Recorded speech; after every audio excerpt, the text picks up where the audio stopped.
Organizers of the Games did not anticipate empty seats being one of their problems.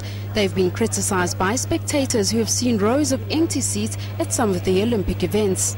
In some of the events last night, there was a problem. LOCOG are looking into it. It appears that that problem comes from people who are accredited and are not turning up to the early rounds. In those cases, we want to identify that quickly and release those tickets to members of the armed forces, to volunteers or to the general public.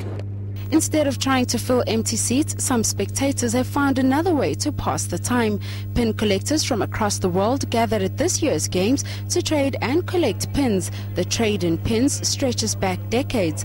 Doug Kaplan started at the Los Angeles Olympics in 1984.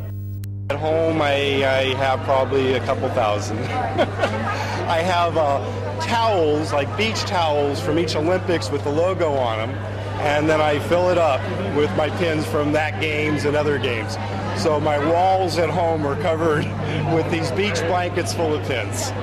The trade itself appears not to involve the exchange of money, only in pins. Meanwhile, Honduran soccer fans are still celebrating their surprise 1-0 win over Spain. They foiled a bid by the superstar Spanish side to add an Olympic title to their collection as they were unable to reach the knockout stage. Honduras joins Brazil and Japan amongst the final 8 teams fighting for Olympic gold in London. Nondogozo Mhlongo, SABC News.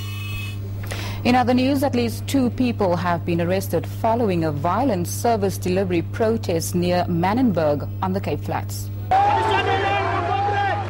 Protesters were out in full force early this morning, blockading the streets with burning tires and rubble.